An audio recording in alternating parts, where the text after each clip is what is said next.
विनोद कांबळीचा हल्लीचा एक व्हिडिओ तुम्ही सोशल मीडियावर बघितला असेल, कारण तो प्रचंड ट्रेंड होतोय। त्याच्या मागचं कारण एक आहे, म्हणजे अर्थातच त्याची दोन कारण आहेत। एक म्हणजे सचिन तेंडुलकरला ज्यावेळेस विनोद कांबळी भेटतो त्यावेळेस विनोद कांबळीला सचिन तेंडुलकर पहिले त्याला कळत नाही की हा कोण आहे, आणि नंतर त्याला ज्यावेळेस कळतं त्यावेळेस तो सचिन तेंडुलकरचा हात धरून त्याला थांबवायचा प्रयत्न करतो, बट सचिन तेंडुलकर त्याचा हात सोडून दुसरीकडे जाऊन बसतो। विनोद कांबळीला वाटत असतं की सचिन तेंडुलकर आपल्या शेजारी बसावं, आणि या सगळ्यातूनच एक चर्चा होते की सचिन तेंडुलकरनं त्याचा बालपणीचा जो मित्र आहे, ज्याच्यासोबत सचिन तेंडुलकरनं आपलं करिअर सुरू केलं, त्याला सचिन तेंडुलकर विसरला।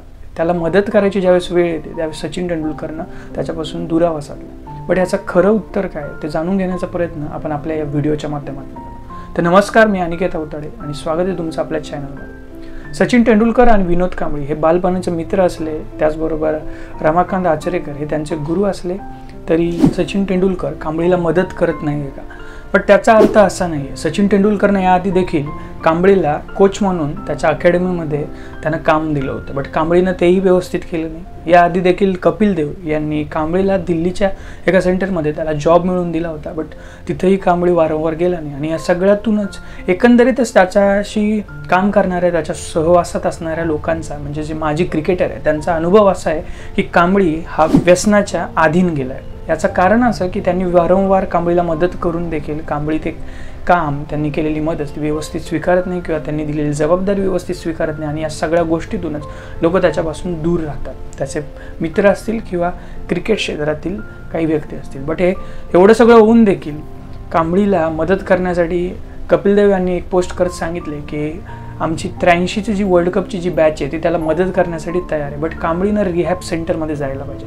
याचाच अर्थ कांबळीला रिहॅब सेंटरची गरज आहे का? म्हणजे याआधी देखील कांबळी 14 वेळा रिहॅब सेंटरमध्ये जाऊन आला असं त्यांच्या मित्रांनी सांगितलंय, बट तरी त्याच्या त्या वर्तवणुकीत, म्हणजे वसईचं जे रिहॅब सेंटर आहे त्याच्यामध्ये तो अनेक वेळा जाऊन आलाय, तरीही तो दारूचं व्यसन सोडण्यात तो सक्षम ठरत नाहीये किंवा दारूचं व्यसन त्याला सुटत नाहीये। बट असंही बोललं जातं की मागच्या 1 वर्षापासून कांबळीनं दारूला हात देखील लावला नाही।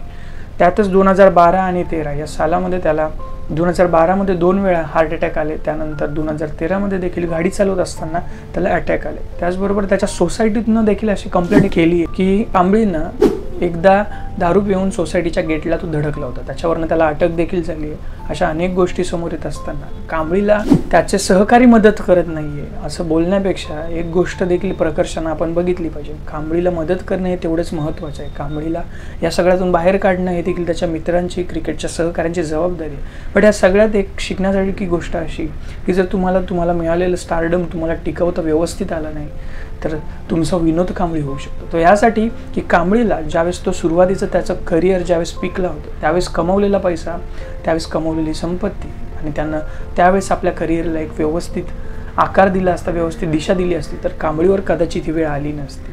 आणि जरी त्याचं क्रिकेट करिअर हे शॉर्ट टर्मचं असतं तरी तेवढ्या कालावधीत देखील त्यानं कमवलेला जो पैसा आहे तो परत एकदा मी तेच म्हणेल की ती अनेकांची आयुष्यभराची कमाई आहे। धन्यवाद।